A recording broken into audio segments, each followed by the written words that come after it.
Well, good morning. I'm Stephen Wynn. This is the Loving the Coronavirus program, the final week of it. And it's part of my larger intention to heal the wounds in the heart of America. The website's healingtheheartofamerica.org.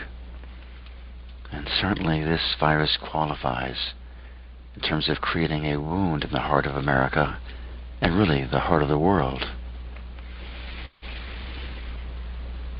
So every morning, just a little brief recap at the beginning of this week, we spend some time going deeply into our hearts. It's from our hearts where we connect energetically as energetic beings to the very depth of oneness in creation. You can connect through consciousness as well. It's a powerful place to do it. But this is the infinite dynamism side of life as contrasted to the infinite silent side of life. Two sides of the same coin. And we do it in the context of the coronavirus because that's what's up for so much of us. And every day after we go into our hearts, we start an application of the heart energy to healing different aspects of ourselves. And starting on Friday, we started a series of healing the first three chakras, these first three lower chakras, with the understanding or with the thought that we can't really have a healthy, fulfilled, satisfying life without mastering these three lower energies. And most spiritual paths focus on the sixth and seventh chakra, the third eye and the crown. But to live in this world, we need these lower energies flowing smoothly, freely, and richly. In one sense, very real sense, these three, healing the three lower chakras is what Jesus did when he went into the wilderness and overcame the three temptations. If you go back and read those stories, you'll see how one of them,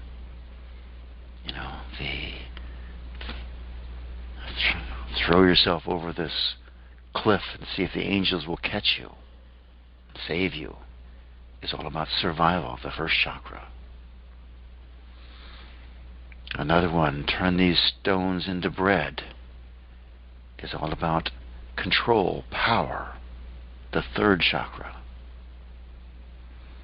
And the first time he throws it out was the adversary, which in the original Hebrew means more they say Satan, but it's the adversary is how it's translated. It's really the ego. Says to Jesus, takes him to a mountaintop and says, I'll make you king of all these lands as far as you can see, and they will all bow down to you, worship you, love you, adore you. It's vanity. It's just wanting to be loved, wanting to be heard, wanting to be respected. And that's really the second chakra. So, the way the Bible describes it is, Jesus had to overcome or heal these three major patterns in our lives before he could go out and begin his ministry. In the same way, for us to really go out and live our mission effectively, we need to have these three centers rich with energy, pure, healed of the deep wounds that we all have in them. So, and specifically in terms of the coronavirus, because we always want to relate it here, I want everyone to just check in and just see if you don't have some apprehension, some fear, some uncertainty about what's going to happen with this economy. The way these chakras work, you might say money is tied into the first chakra, as in safety, because we all tend to feel safe when we have money. And there's certainly truth to that. The first and second chakras are very closely related. They're very physically close together. The second chakra, if you feel your navel and maybe go down a few fingers worth, and then in past that, that's the vicinity of the second chakra. On the second chakra, it's not just about survival. It's about passion. It's beyond the safety of our first chakra. It says, let's go out and win the prize. Let's create and win. So, looking at the world right now, at the economic situation right now, just check to see if you have any apprehension, any uncertainty, any fear, any doubt, any dislike, any wanting to change it. And how does your own personal future look right now? Your own employment, your own business, your own career. Would it be okay with us if we go out and win the prize, come through all this chaos fantastically? That's the energy of the second chakra. Out of the chaos, we create.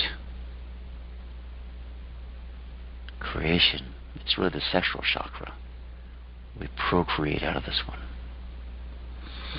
So that's the general theme this morning, and we'll come back to that issue later after we go deeply into our hearts. So, the first way we go into our hearts is we sit up straight, comfortable, feet on the floor, and just put one hand on top of the other over our hearts. It's just a way of saying good morning, good afternoon, good evening, depending on where you are in the world. Saying good day to our hearts.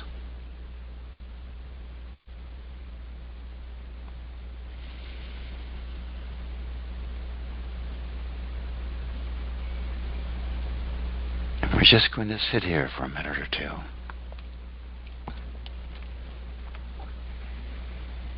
This is a very, very ancient posture.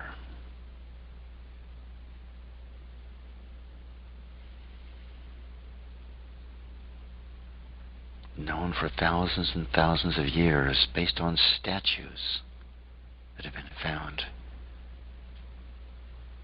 People meditating in this posture, masters meditating in this posture.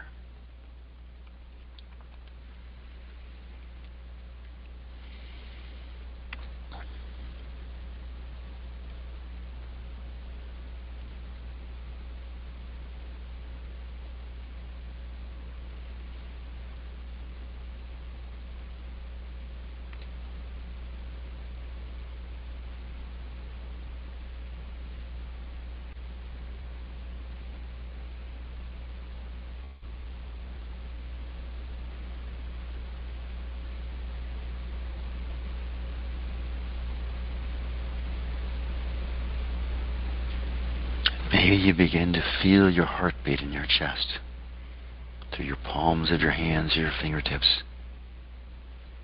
It's okay if you don't.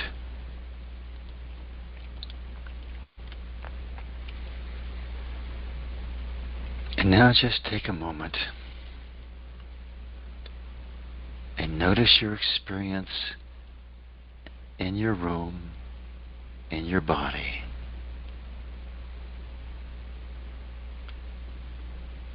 How has your mind changed from just sitting like this? How has your awareness changed? How about the feelings? Is there more smoothness, easiness? Whatever you experience is perfect. Just let your hands down into your lap. And now let's begin with this process of meditating with our hearts. It comes out of the amazing desert fathers, desert mothers of the 4th and 5th centuries. These great God-realized mystics, who, if you read their stories and their experiences, you realize the Western match of anything we find in the East. Just astounding beings. And they meditated with their heart and with the breath. And I always like to give a nod of gratitude to Pran and Susanna Baer, who researched these desert fathers and mothers and came out with this process of heart rhythm meditation. So, to go into it stage, step by step. Let's just sit up again, comfortably straight, feet on the floor. Maybe lift up the shoulders to the ears and roll them back. Just move your body around to allow your spine to align. Maybe move the head back and forth.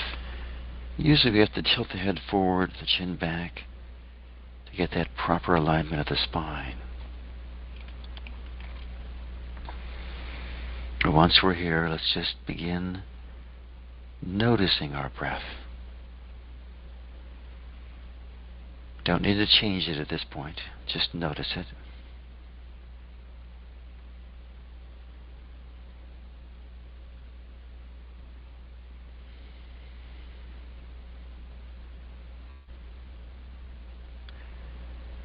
Just notice how full is your inhale, how full is your exhale. Which nostril is more open, which is more closed, which dominant?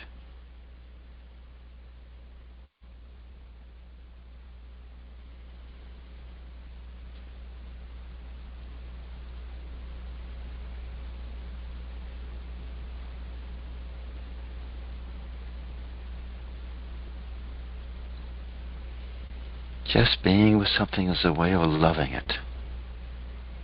Noticing it is to love it.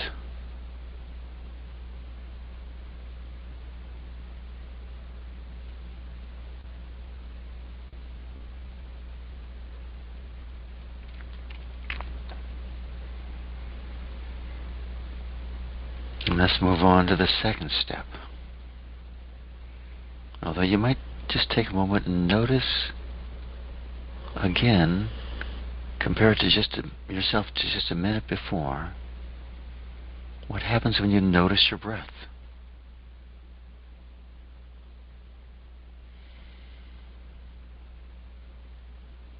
So now let's change our breathing slightly by exhaling fully and inhaling fully. Usually we exhale, pulling our abdominal muscles all the way back toward the spine to get a very full exhale. And then just slowly let them out, let the muscles react, release, and allow a very, very full inhale.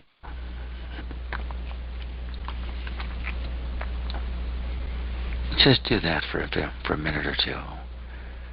Full exhale, full inhale.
And again, just notice what happens when we begin to flush our body and our mind with prana, with life force, with chi.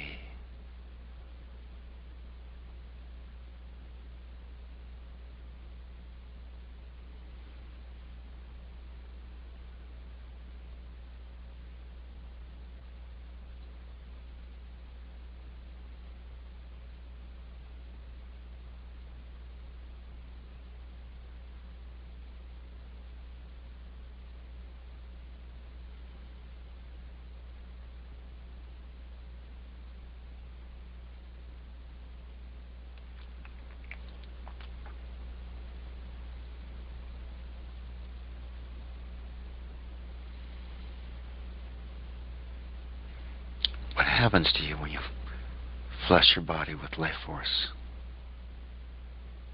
Do you feel any energy in your body, any tingling anywhere? What happens to your mind? More excited or quieter?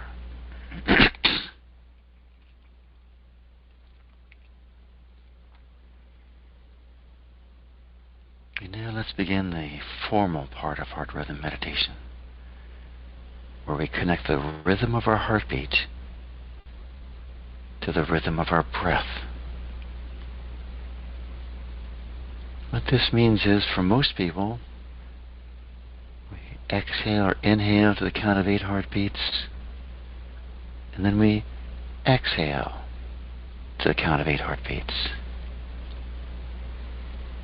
If you're new to this and don't automatically or simply feel your heartbeat internally, it's okay. Just feel your pulse in your wrist or your neck, or it's fine to simply count. What also will happen is, if you hold your breath for 10 or 20 seconds, you begin to feel your heartbeat. But inhale, we want to inhale to the count of 8 heartbeats, and exhale to the count of 8 heartbeats. Could be whatever's comfortable for you. Could be 6, 10, 12. 8's a very common average. Whatever's right for you. We're not struggling here.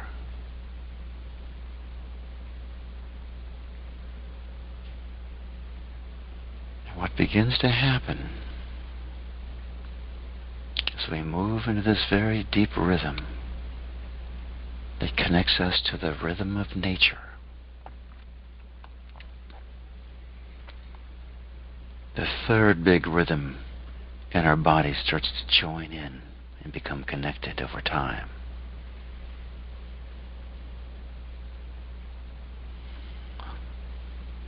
Let's say sacral pump, pumping the cerebral spinal fluid up the spine near the brain, bringing that fluid to take out the toxins of the brain back down to the spine, where it goes in the lymphatic system, any toxins.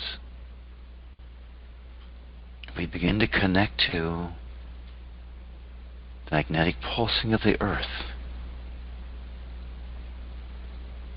I know for some of us these are just concepts, but please trust me. Over time, you begin to notice it. You begin to feel it. Feel this connection. And certainly you will just feel it in your experience. We become connected to the rhythm of life.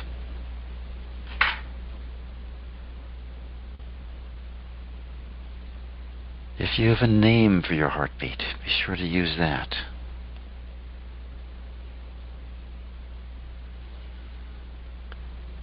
To choose that name, we just go to that great teacher, that great master, that great being, ideally one with a 2-syllable name. So if you're from the Vedic tradition, it might be Rama, Krishna, Devi, Lakshmi. Whichever one is right. Could be Buddha. If you're a Sufi, it could be Allah, Christian, Jesus, Mary. don't know so many of the other traditions, the Taoist tradition. I could think of some.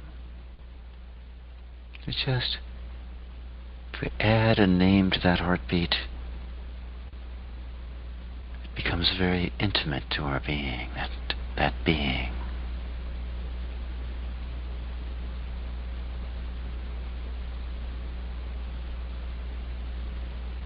And let's just breathe this pattern, 8 or whatever number. 8 beats in, 8 beats out. It's okay just to count.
And again, notice your experience right now. When we add the element of rhythm to this process, what happens to your body? How deep are you now? Have you gone deeper? What happens to your mind? What happens to your energetic body? What energy do you feel? In your atmosphere or in your body? What does your room feel like right now?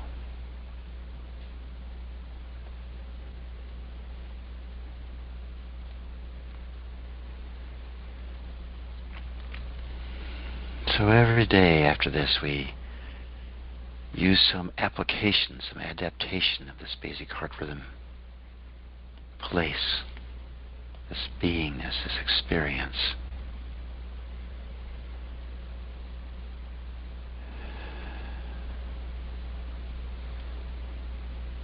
The first week we connected simply into our hearts, this breathing in and out of our hearts.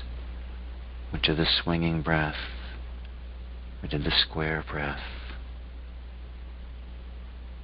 Second week we worked on the elemental breaths, these 5 breathing patterns that enhance our ability to experience these 5 elemental beings, 5 fundamental energies: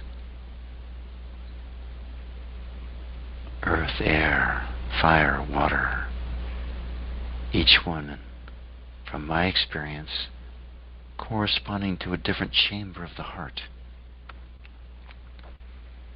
And the pericardial sac surrounding the heart is the space element. If you remember, earth breath, so in and out through the nose, bring the energy up from the earth, tip to the heart, and then back down to the earth. The water breath, in through the nose, out through slightly opened lips. the downward energy, down and out.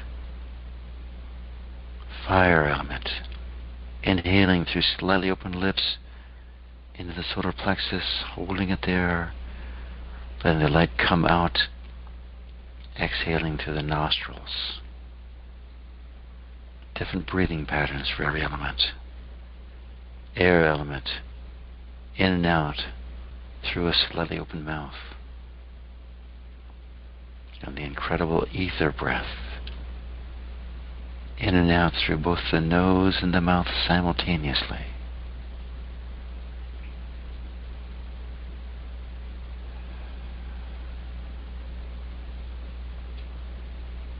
And last week we did the dimensions of the heart, the width, left and right,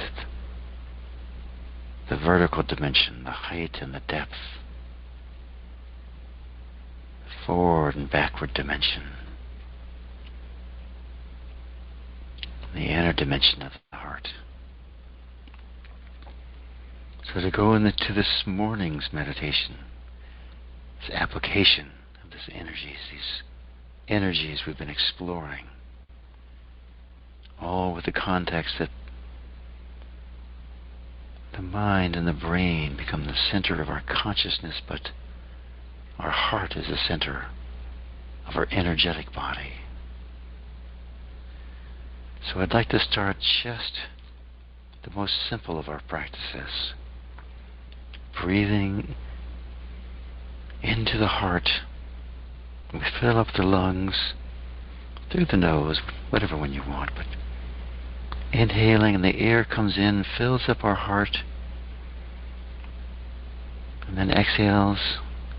But what happens is, as we breathe, there's both the rush of air coming in and there's an energy stream riding on that air. And we want to welcome that energy stream directly into our heart. So we inhale to the count of 8 heartbeats. We exhale to the count of 8 heartbeats. And we pull the energy directly. So we'll start from the front, in from the front, and then exhale out the front.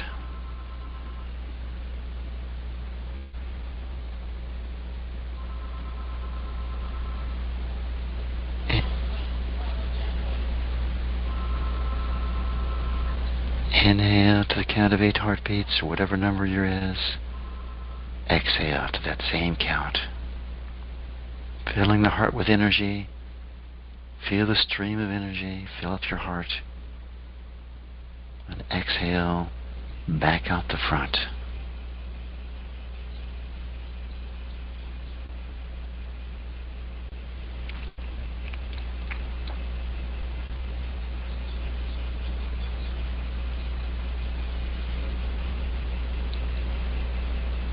And now let's just shift that a little bit, where we inhale behind us and exhale forward.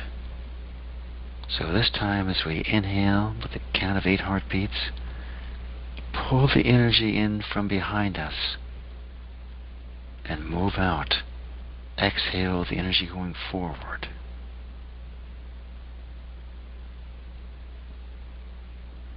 It's a little different, pulling in the energy from the back, but it's very powerful. It opens our heart up to the unmanifest realm behind us, the realm where all the saints, the elemental beings, the devas, the gods and the goddesses all reside, the masters. Of course, they're everywhere, but that's the easiest direction to access them from. They have our backs. And simply by inhaling from the back, filling our heart up to the count of 8 heartbeats, exhaling that energy out into creation, into our worlds, we welcome the support of these great beings and allow them to accomplish our heart's desires.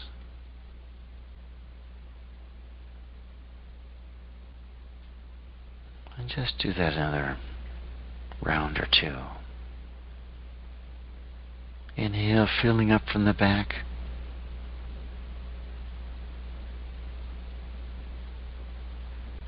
Exhale.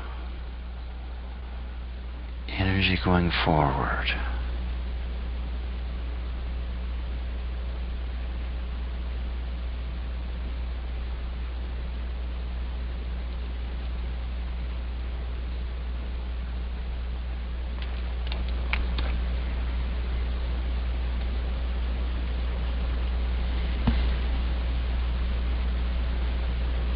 Now, the reason I had us go here is I want you to drop down your energy into your second chakra.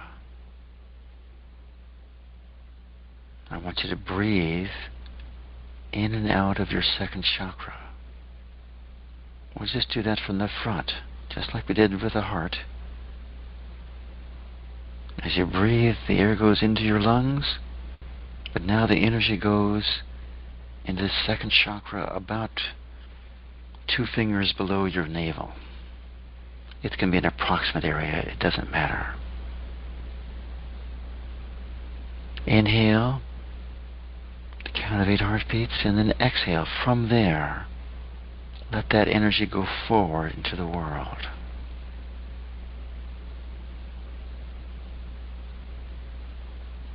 Inhale to the count of 8 heartbeats into this sexual center. And then exhale.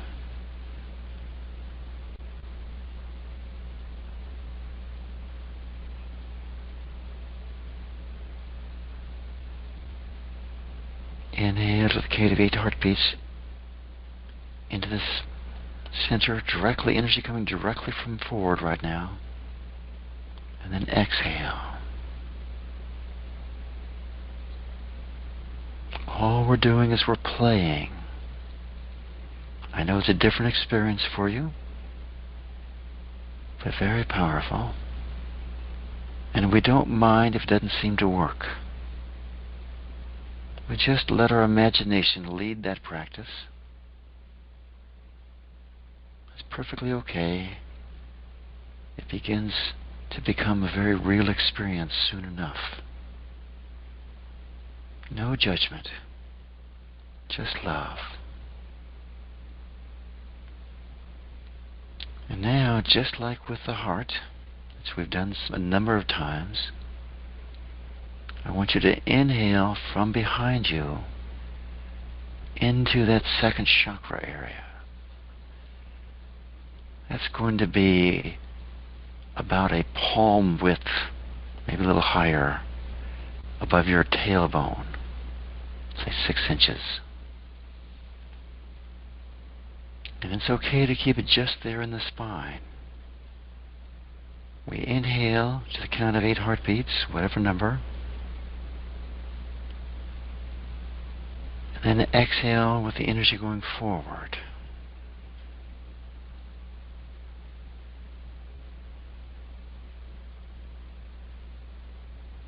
Inhale, filling that center up with life force. And then exhale. Out into the world.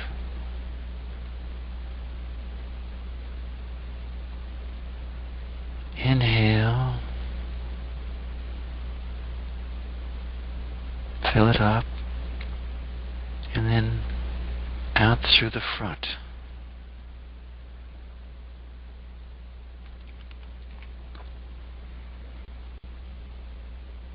It's okay to lead with your imagination. But very quickly this will become very real, this energy.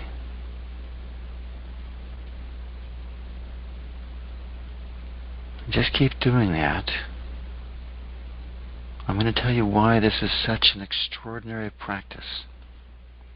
And again, this is just based on my own experience. And I'll tell you, I have a brother who's a very adept Taoist master, really. He was a ghostwriter for Montauk Chia. Some of you will be familiar with him. Who was the first Taoist to bring out the secrets of Taoism. He was a ghostwriter and co-author. Ghostwriter of the first books and the co-author of the seventh and most popular book called Cultivating Male Sexual Energy.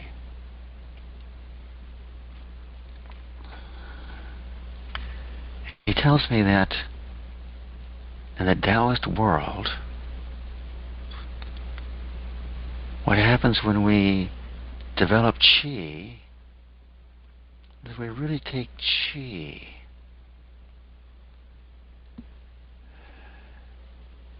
and we move it into Jing, or sexual energy. And from there it gets shifted into Shin, which is called heart energy, consciousness. And he says that in most practices, all that's happening is, and it's a great thing, is that we're shifting energy from one part of the body into another. That we are born with a set amount of chi, of life force. In the Vedic tradition we say we're born with a certain number of breaths, which is an equivalent description.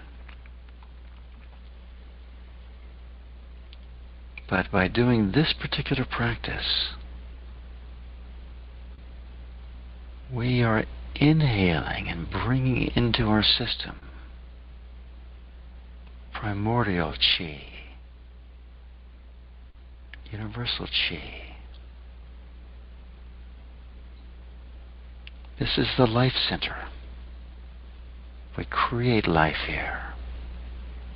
We can draw life in here. Primordial life force. Keep inhaling in from the back and exhaling that sexual energy out into the world. We'll deal with resistance to this in a few minutes. For right now, just allow that to happen to the best of your ability. Inhale through the back. Exhale out into the world. We are making love to the world.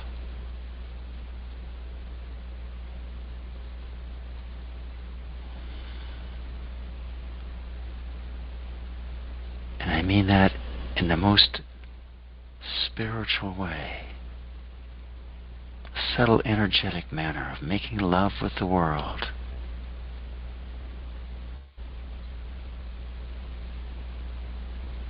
You just play just for a minute. Let's shift this now and bring that energy of the world back into this lower chakra, this second chakra. Let's go into a swinging breath in this lower chakra. We exhale from the second chakra out into the world. We pull that energy back into our second chakra. Exhale back to the vast universal field of energy behind us. Inhale from the back into our sacral center. If that's too complicated, don't worry about it. But once we get this idea that we live as energetic beings, and part of this is this magnetic sexual attraction in the world between you and everyone else, between you and all creation.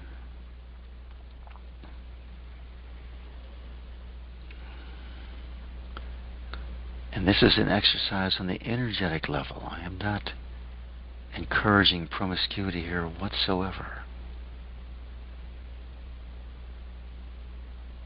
But we want to be engaged with the world fully, to create in the world fully.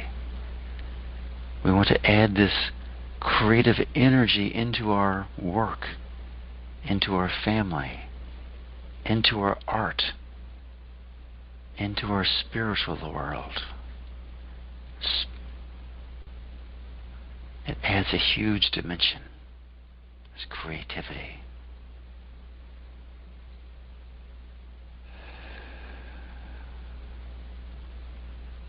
And now just come to a rest with your attention there in the second chakra. And just spend a moment there.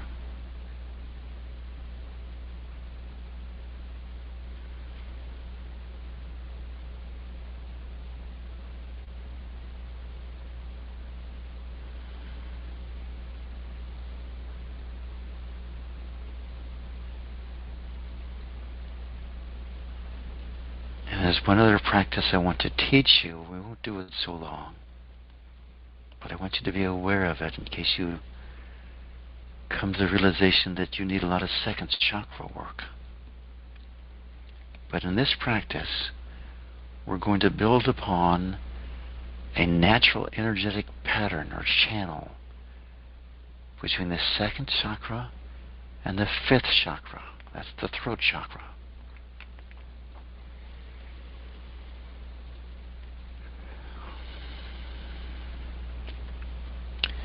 So in this one, I'm going to invite you to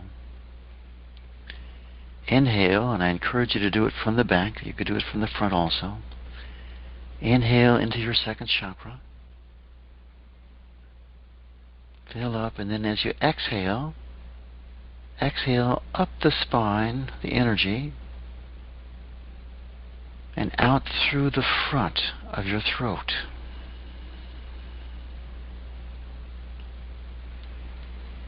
And then inhale in through the back into your second chakra. Fill up there. And then exhale up the spine, out through your throat chakra, out into the world. Just continue that. Just play with it. Again, you lead with your imagination. Feel the energy going up through your neck, through the spine, through the neck, out through the throat, out into the world. What this practice does is it adds our sexual magnetism to our speech.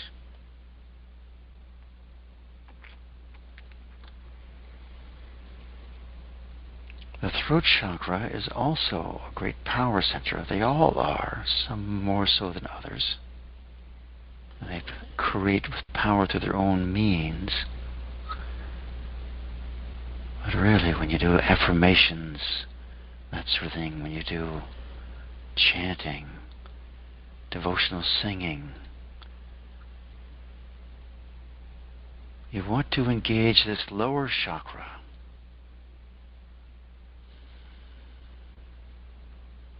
For the richness and the beauty. You know, all art really comes from this second chakra. Would it be okay with us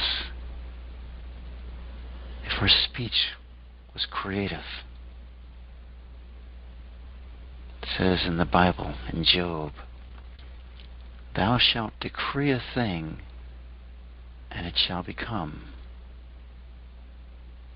Now it shall exist. Thou shalt decree a thing." We will say, speak, and it will be, and it will happen. Our speech becomes truth. And at that level of life, that truth manifests. We inhale to the count of 8 heartbeats. And then energy up through the spine, out through the throat center.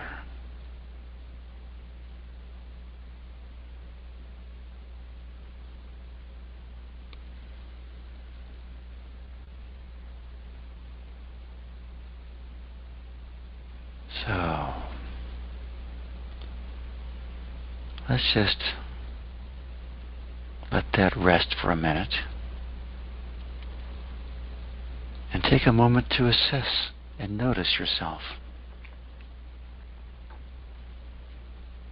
Where you are, what you feel,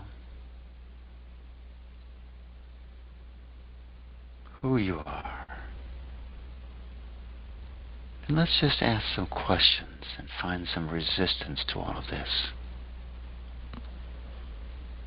How do you feel about being a sexual being?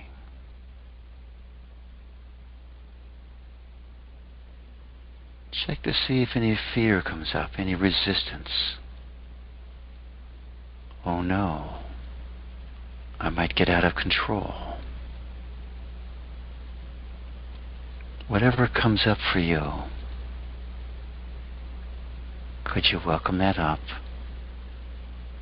And could you just be with that feeling? Being with it is a form of loving it. Some of you are adept at just letting it go, and that's fine. Some of you will feel it and transform it. Would it be okay to take that energy that comes up and transform it into creativity? Let's ask another question. Is it okay for you to be creative, an artist in your own field?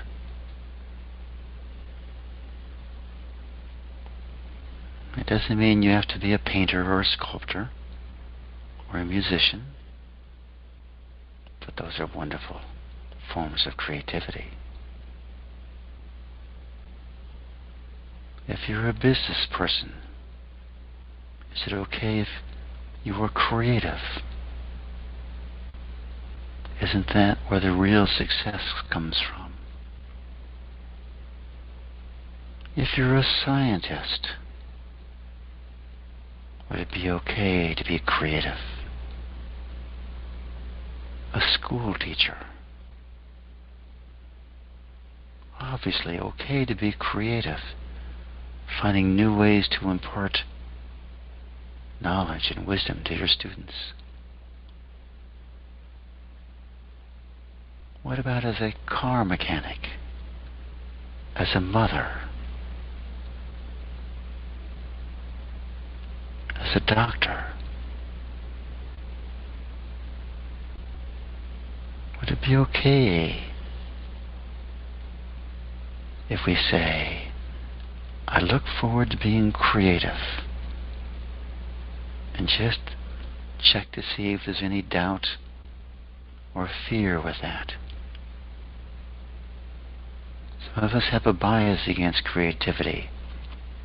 It's safe to follow the crowd. Creativity means stepping forward into the new. Could you welcome up that fear and let it go?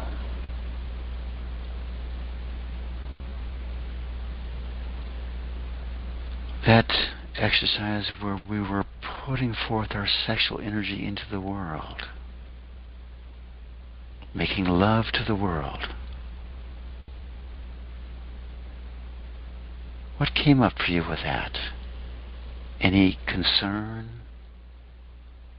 Any sense of this is just wrong? It's okay to have those reactions.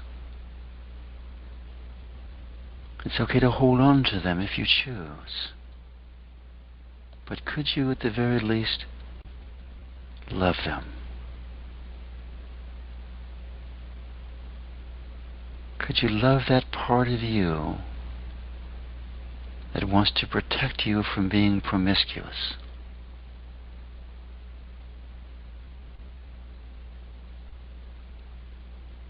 Yeah, I think we all inherently sense that there is somehow a loss of life force, a leakage of life force in promiscuousness, whether it's on the physical level or on the subtle level. Pornography does that. It leaks our energy. Would it be okay with us if we allowed this center to be healed of any leaks, to be whole, to be a reservoir of energy that provides life force at all times? That's a very powerful picture, isn't it? Would it be okay for us to use this deep life force in the service of our heart's desires?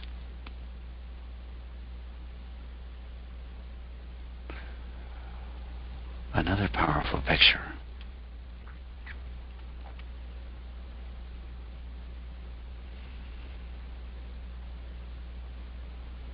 Check to see if when I suggested we pull this energy up into the throat so that our voice becomes magnetic,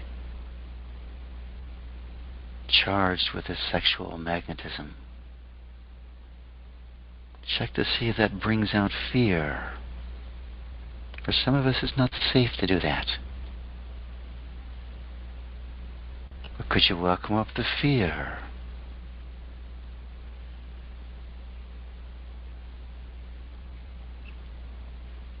And just love that fear. And love it some more. Would it be okay with you to have a magnetically charged voice and still be completely safe? I'm guessing you can say yes to that.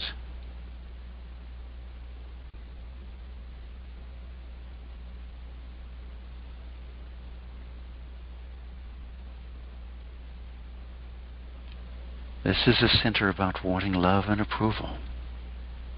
And somehow, in this part of this class, this has been about filling up with this deep, deep loving energy, this magnetic energy.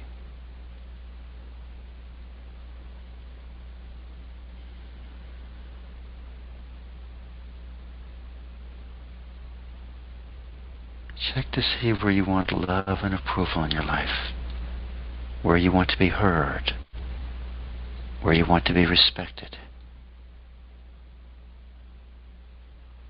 Who isn't listening to you? Let's put it in terms of the coronavirus. Who isn't hearing what is obvious to you when you speak about the coronavirus? Who isn't reading your emails and believing you? Who doesn't get it?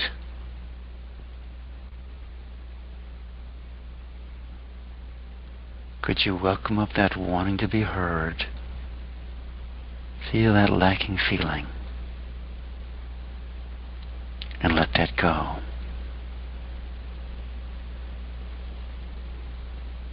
Who doesn't get that we have to be safe to open up the economy? Who doesn't get that we have to open up the economy or we're all doomed? Whatever energy comes up for you here, that lacking feeling, does that feeling that they don't get it, they don't hear you, does that make them hear you? And of course it does not. Would it be okay with you if you let go of that lacking feeling and welcomed in this magnetic energy? So when you speak or write, everyone spontaneously wants to listen.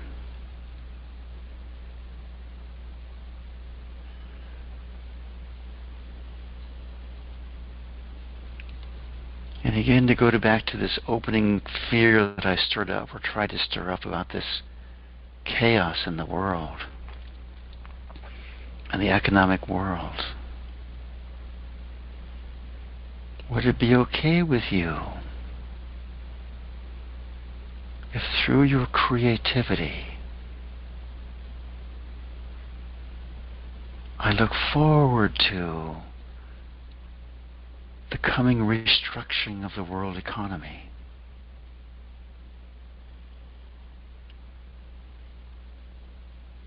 I look forward to chaos in the job market.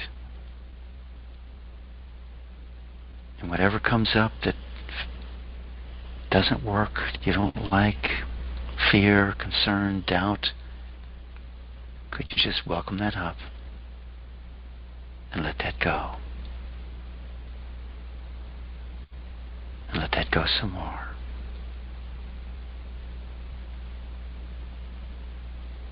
And more.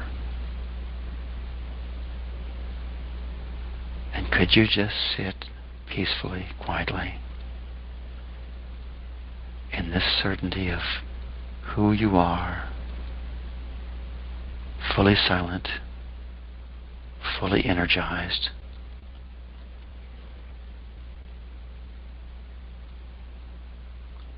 the walking embodiment of infinite silence and infinite dynamism.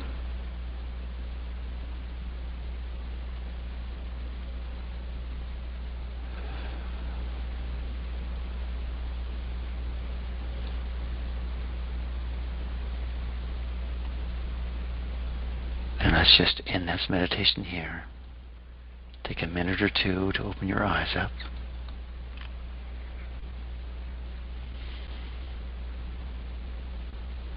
Just notice who you are inside yourself, where you are.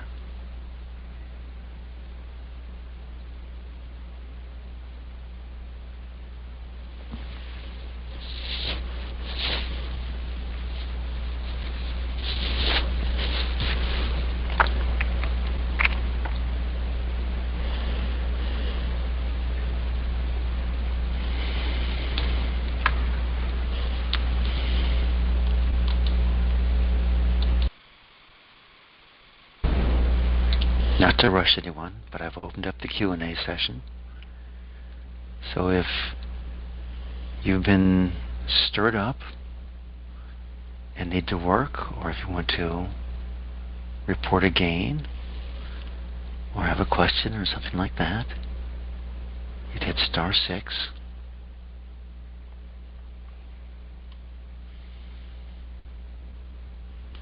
And we have one person in the queue here.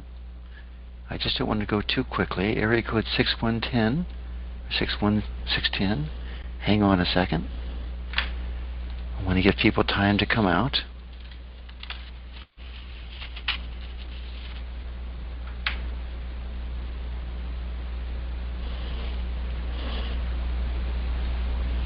And in fact, what I'll do is just talk a little bit more about addictions, because they are such a second chakra phenomena. And by the way, the second chakra in Sanskrit is called Svadhisthana, and it means sweetness. This is where we get the sweetness of life. In the I Am Heart School, we see the color as being sort of a peach pink, and we connect it to the water element.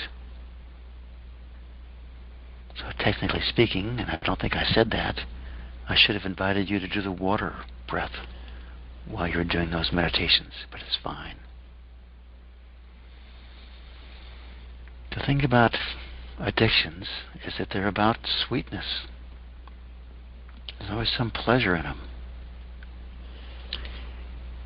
So almost all addictions come in the second chakra, and if you find yourself addicted to sex, computer games, pornography, alcohol, drugs, almost all of that comes out of a wound in the second chakra. Food does too, to a degree, but it's tied in a little bit more to the first chakra. It's tied into nourishment. The first 10 years of life are connected to the mother and nourishment. So,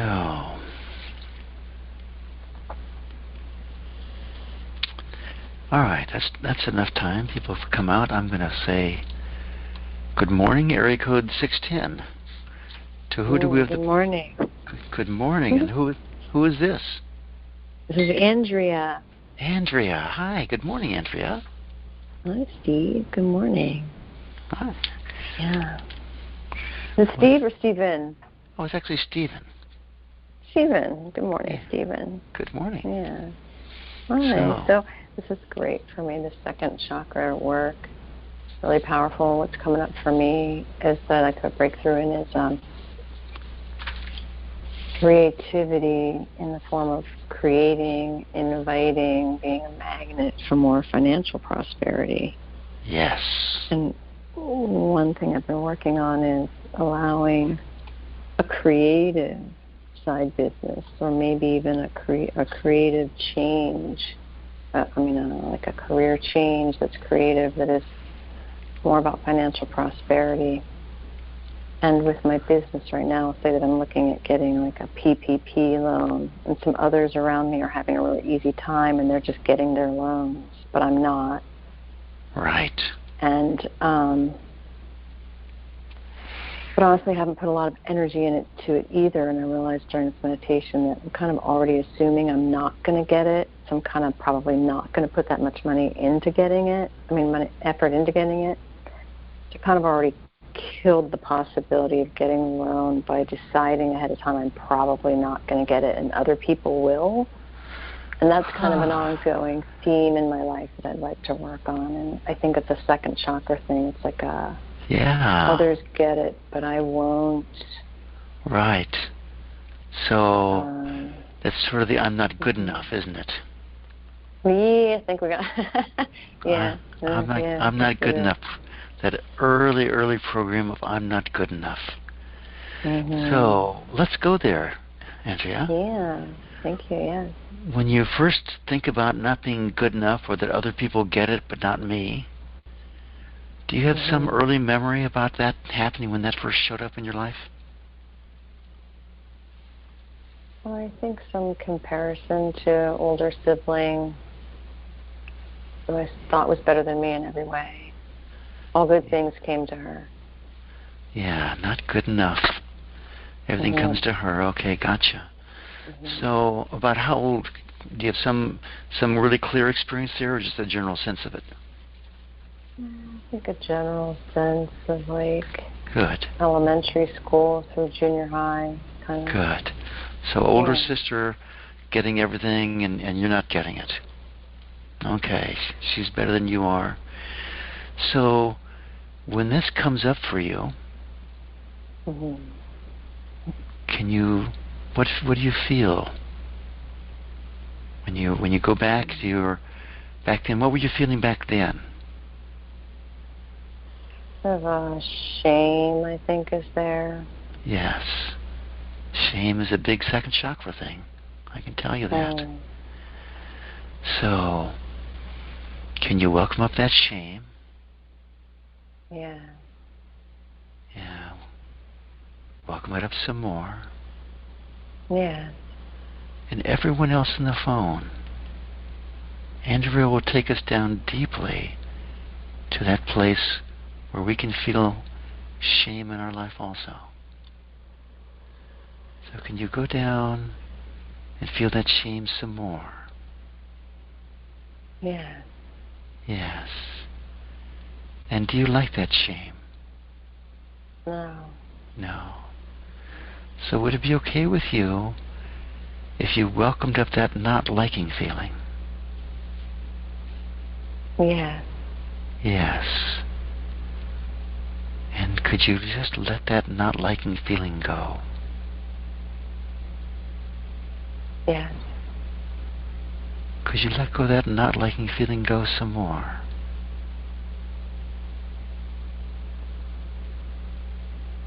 Yes.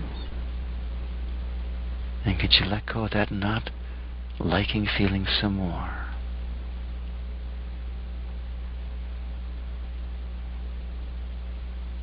Yes.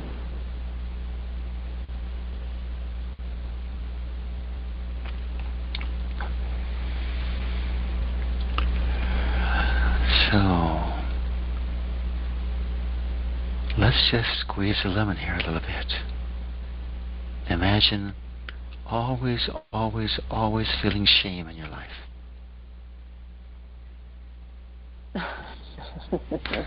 No. No, no, no. Yeah.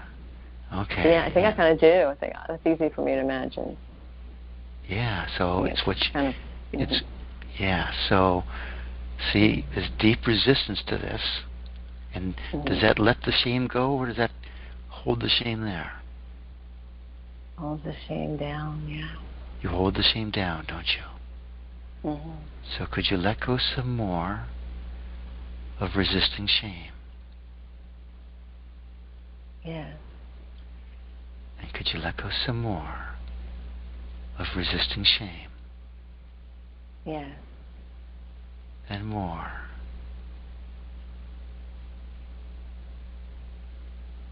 Yeah.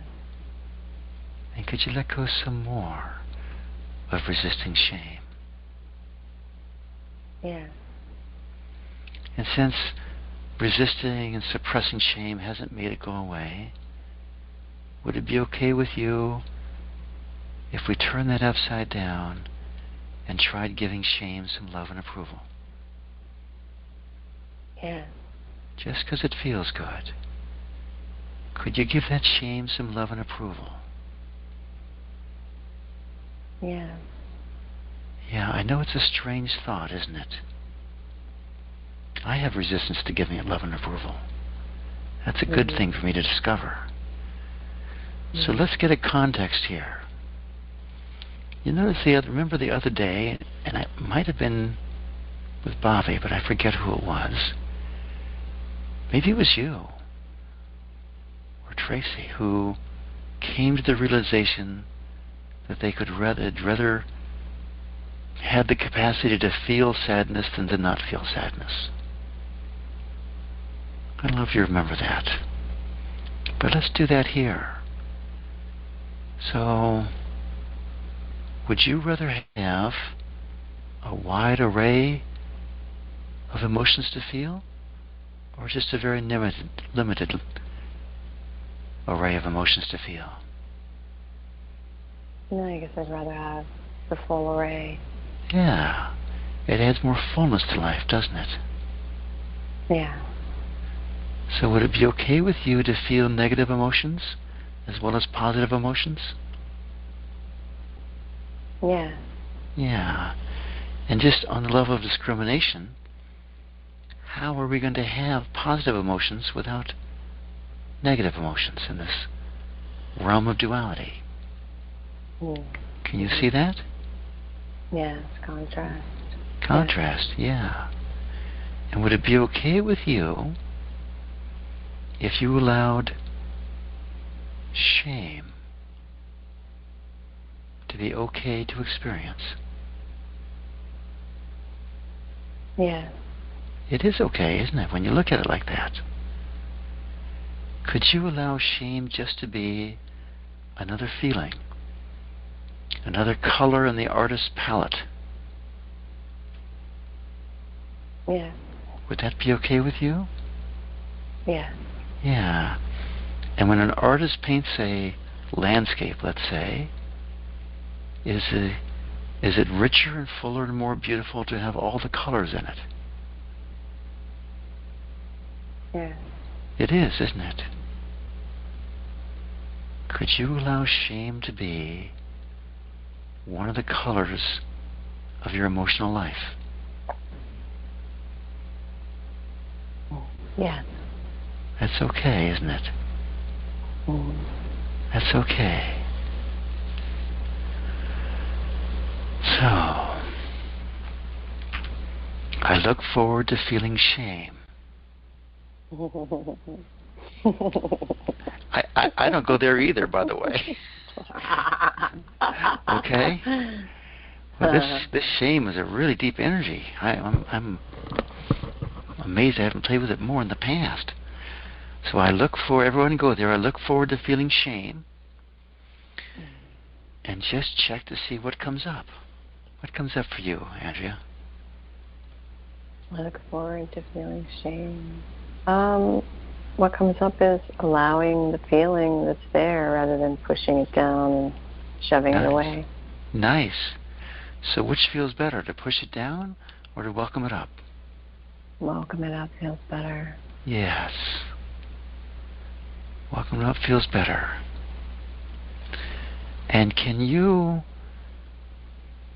see that when you're, in elementary school, you're 10 years old, say, and you feel shame, can you recognize or see that when you're 10 years old, the best strategy may be to suppress shame?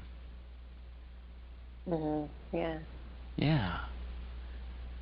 And now that we're grown up, so to speak, and certainly growing up emotionally, is it okay with you if you allow your 4-year-old self to feel shame and then just let it go?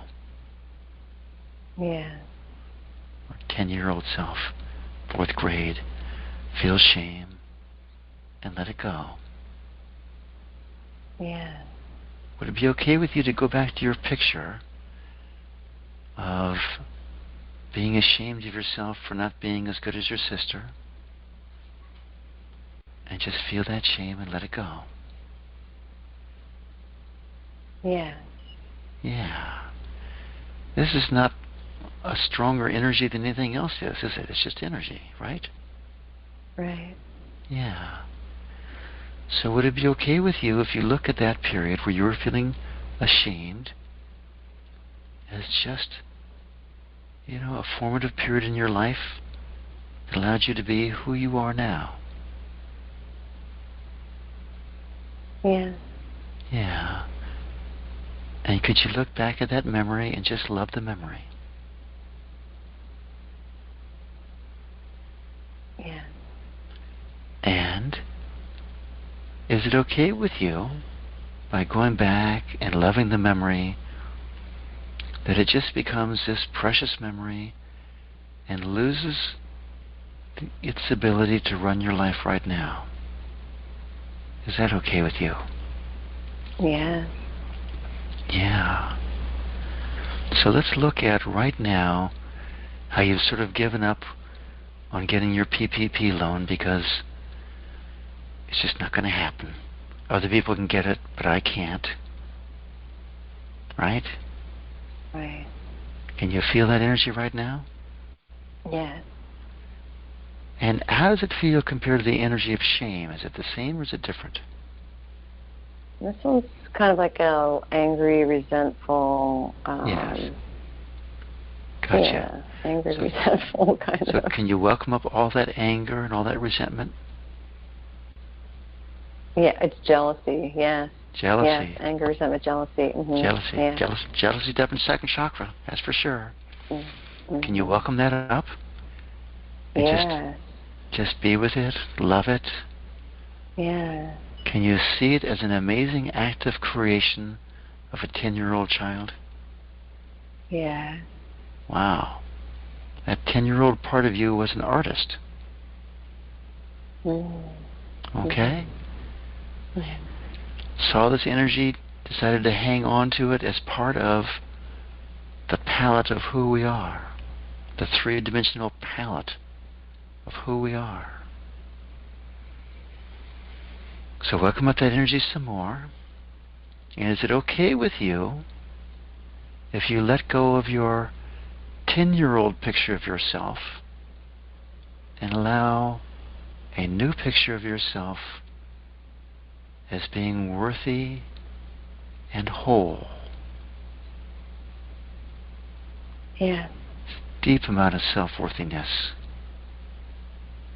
Deeply powerful, profound spiritual being. Worthy of the blessings of the universe. Yeah. Is that okay with you? Yeah. I allow myself to receive, I allow myself to be worthy of the blessings of the universe. Mm. Is that statement okay, or is there resistance to it? Those are a really small amount of resistance, but... Good. Yeah. We love that, don't we? Yeah. Can you welcome that small amount up? Yeah. And let that go. Yeah.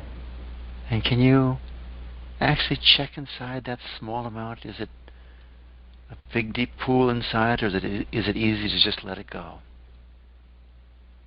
That lack of worthiness.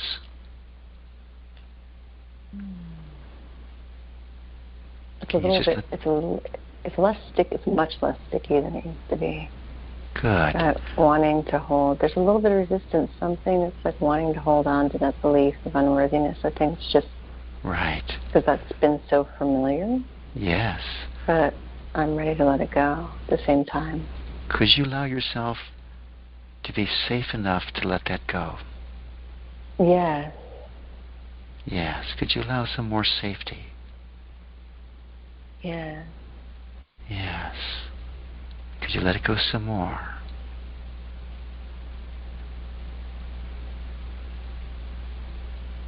Yeah. And how is it gone? How's it doing now? Is it pretty much gone? Or still there? Yeah, it's getting a lot lighter. Good. So and there's a little pain that started to happen right around my sacrum, interestingly. Wow. Nice. Could you welcome up that pain? Yeah. Just some more energy that wants to heal. Yeah. And heals. Let it just be with it. Love it. Yeah. Yes. Love it some more. Yeah. Love it and some it's more. rising up now to crown chakra. It's kind of going up. Nice. Just let it go where it goes. Yeah. Okay. So let's go back to the squeeze and lemon we started. Let's go to the other side here. Imagine always being so filled with self-worth that you step into the world with this sense of, the world is a part of me, here to support me, and things just fall into place for me all the time. I'm going in, I am so confident, I am so secure, I am so filled with magnetic energy, I just draw things to me. I move into the realm of being omnipotent, all-powerful, based on my magnetism and my worthiness. How do you feel about being all-powerful, Andrea? I feel open to that. And there's a resistance that is, wow, it's probably going to take a lot of work, a lot of releasing. Yeah. I hope I get there one day. Yeah, that's okay. Can you see that? It energetically feels faster than what my mind has to say about it. Yeah, can you see that's just a thought? Yes. Yes. Just a thought. And everyone on the phone, What thoughts do you have that are limiting you to becoming an all-powerful, all-worthy being? So, Andrea, let me ask you a question.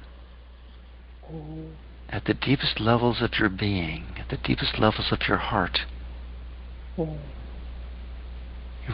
all these great spiritual beings, infinite. Are we all powerful at that level of life? Are you all powerful at that level of life? Yes. Yeah. Yeah. And how bad has that been? That at that level of life you are all powerful. Has that been okay? Yes. Yes. Would it be okay for you to allow that to fill your surface level of life? Yeah. Yeah.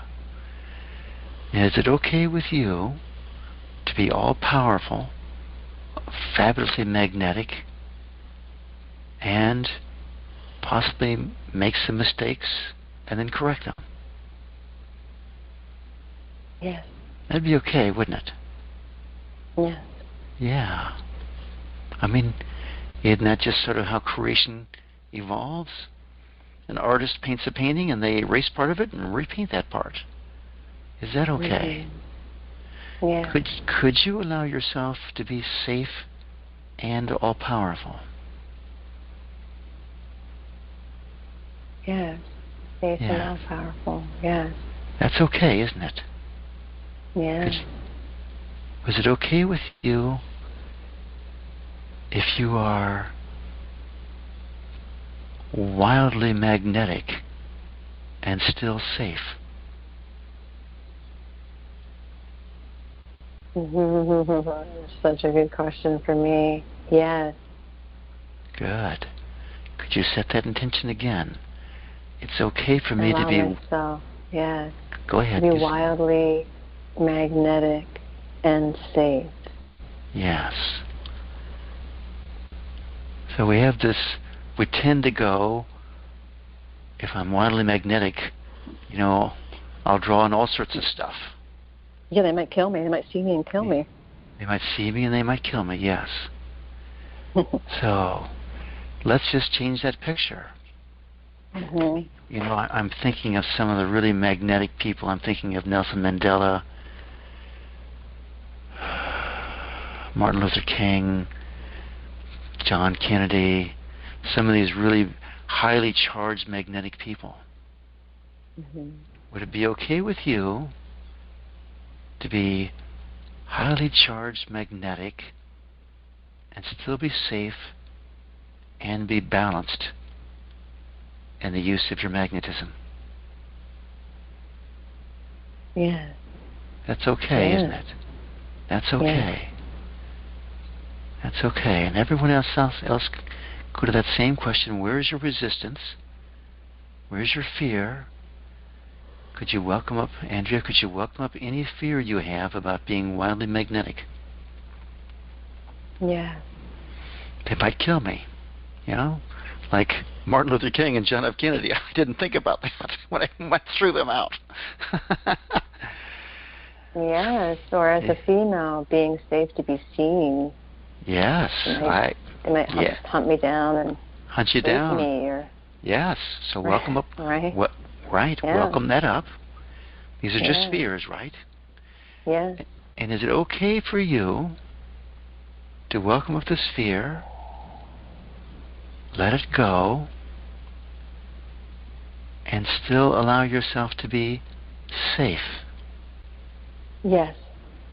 Yes. Yes. Is it okay for you to be wildly magnetic, but in a very balanced way, where it's not just sexual energy that goes out, it's every energy? And the sexual energy only goes out in the right channel to the right person.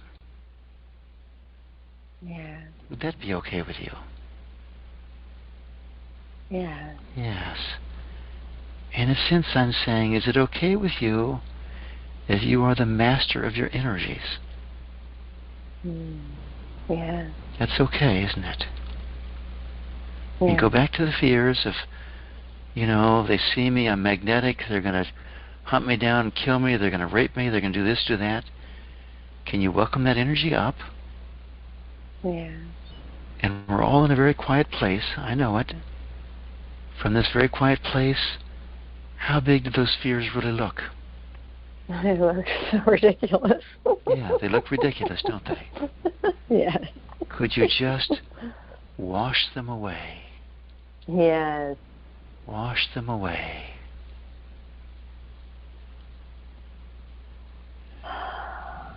And again, is it okay with you to be all-powerful, all-magnetic, drawing in every good in creation to you, and still be safe? Yeah. Yes. So what else comes up when you think about being this magnetic, dynamic,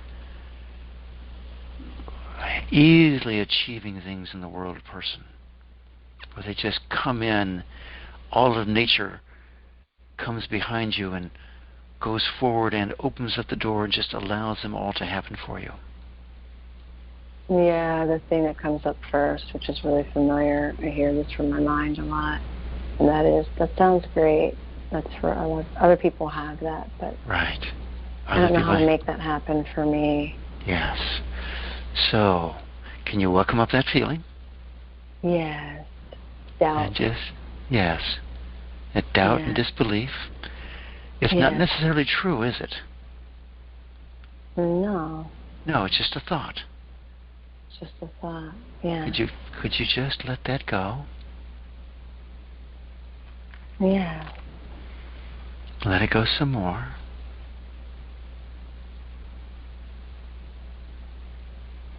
And more. Yeah. Would it be okay with you if every time that thought came up, you just let it go? Yes. Yeah. I'm guessing, just looking at myself, I'm projecting, that I have thoughts like that to protect myself from feeling bad when it doesn't happen. Mm-hmm. Okay? And would it be okay with you that if it doesn't happen, it's not a bad experience, it just becomes one more experience in life, a stepping stone to when it does happen? Yeah. Would that be okay with you? Yeah. So is it okay with you if you let go of having this thought every time it comes up, and just know that you know that you know that you've gone down one more avenue and that didn't work, and next time it's going to work? Does that make sense, or did I jump in logic? No, I think it's good. I get it. Yeah. So instead of this story that's going to come up, yeah, instead of this story that doubt's going to come, this and this, and it's not going to happen, let's look at the not happening as steps of progress. Mm-hmm. You know, the 10,000 times who did the light bulb? Edison. Mm-hmm. 10,000 times failed, but he's going, no, every no is a way to get to yes. Mm-hmm. You see where I'm going here? Mm-hmm. And all the times that it hasn't happened like this, they're just ways of you to learn how to manage your energy and become all-powerful. Mm-hmm. Is that okay with you? Yeah. We reframe everything that's happened as just a step toward this place, or I'm going to just say it this way, where it's if you become a goddess on the planet. That bring up energy for you? Mm-hmm. Mm-hmm. Not worthy of that one, are we?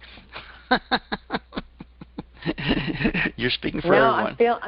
I'm feeling worthy of it. Again, it's just that the mind doubt too hard disbelief. can't. The disbelief, yeah. Yes, the disbelief, yes. Can you welcome with the disbelief yes. that you can become a goddess? Yes. It's just disbelief, isn't it? It's just disbelief, yes. Yes. Now let me ask you a question. When you drop your body, and I know this is just a question, when you drop your body, do you become a vast spiritual being like a goddess? Yes. I think you do too. That's just a belief, who knows? Would it be okay with you if you stepped into that right now? Yes. Yeah. And all that disbelief, every time it comes up, could you just let it go? Yes. I allow myself to be a goddess in this world. I easily allow myself to be a goddess in this world. Oof. Yeah. There's a lot, for me, there's a huge amount of energy, and I have the same disbelief. And yet, I can see how much progress I've made over the years of releasing. Yes. Okay? Yeah. Is it okay with you if it takes a little bit of time to step into this level of mastery of life? Yes. Yes. Is it okay with you if you become a goddess more and more every day? Yes. And it may start on small things and then move into big things. Is that okay? Yeah. Yeah. So, can we go to the PPP loan here? Yes, please. Okay. So I easily allow myself to have the PPP loan. I easily allow myself to have a PPP loan. How does that feel? Yeah, it feels delicious. It feels delicious. That's a big shift, isn't it? And then what comes up is, okay, do I get on the computer, gotta do, be the doer. Action. Okay. And could you let go of your resistance to action? Yes. Yes. Could you let go of that resistance to action some more? Yeah. Yeah. Is it okay with you if it becomes a fun game to apply for and get this PPP loan? Yes. Yes. I had to do it too. I got my money, by the way. I assure you, you can do it. Okay? Yes. You can do it. And did I have frustrating moments? I did. I couldn't believe how sticky they were. And you just is it okay with you if you let go of all your resistance every step of the way to getting this PPP loan and see it as a spiritual exercise of releasing? Yes. Yes. And whether you get it or not, could you allow it to be a gain that you complete that application and get it into the bank and let them do their work? Yes. That's an easy way to make that a gain, isn't it? Yes. We don't control the results, we just control what we do. How do you feel about, can you see yourself getting that PPP loan right now? Oh, that's a good question. Yeah. I saw myself sitting down with ease. Now I got to see myself getting it. Yeah. Because when you asked me that, I was seeing myself not getting it. So good. yeah. So could you let go of that not getting picture, and could you pull up a picture of that money coming in, being deposited into your bank account? That's how it will show up. That is a check. And there you are, how utterly satisfied, comfortable, safe, and worthy you're feeling. Yeah. Can you feel all that worthiness? Can you feel that safety? Yeah. And could you allow yourself to know that you know that you know how possible this is? Yeah. Yes. Could you allow yourself to know some more? That you know that you know that you know this is completely within the realm of possibility. Yes, this is completely in the realm of possibility. Yes. And could you allow that to shift into a certainty? It's just a feeling here of knowing that you know that you know that this money's in the bag.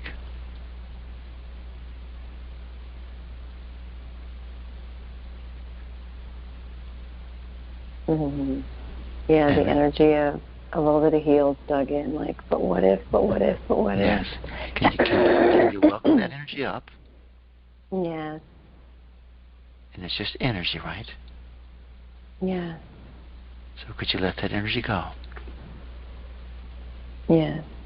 And let it go some more.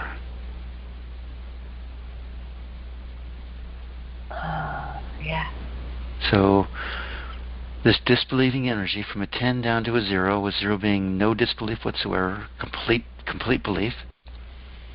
Where are you right now? Like a 3. Good. You're most of the way there. Yes. So could you let go of this disbelief some more?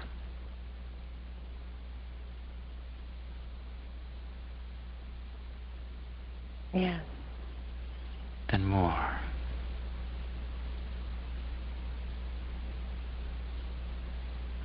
Yes. And more.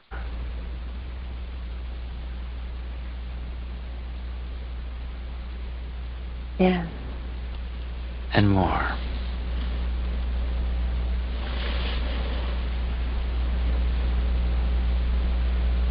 Yes.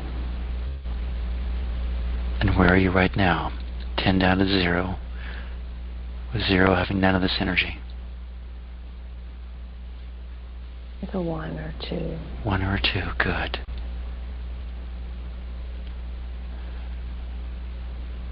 And could you just, that little bit remaining is just a habit. Yes. Yeah. Do you have to hold on to that energy, or could you let that go? I can let it go. You can let it go. And you can let it go again if it comes up, can't you?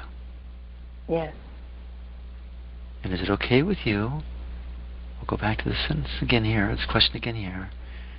If applying for this loan becomes just a spiritual exercise for you. Yes. Here to bring up your energy so you can release it and move forward and allow it to come in. Is that okay with you? Yes. It's a good exercise for that, yes. It's a really good exercise. And is it okay with you if you allow yourself to be worthy of receiving this money? Yes. Yeah. It's okay with me. It's okay with you. That's I it. allow myself to be worthy of receiving this money with ease. Yeah. Yeah. I have a sense we're in a good place to quit here. Yes, perfect, Stephen. Thank you so much. I really appreciate it. All right. Well, thank you very much. I know you stirred everyone's pot. It's really great. Mm-hmm. Mm-hmm. And, okay. Mm-hmm. Thank you, dear. Thank you, Andrea.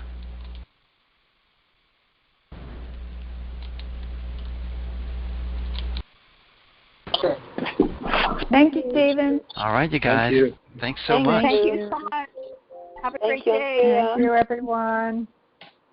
Thank you.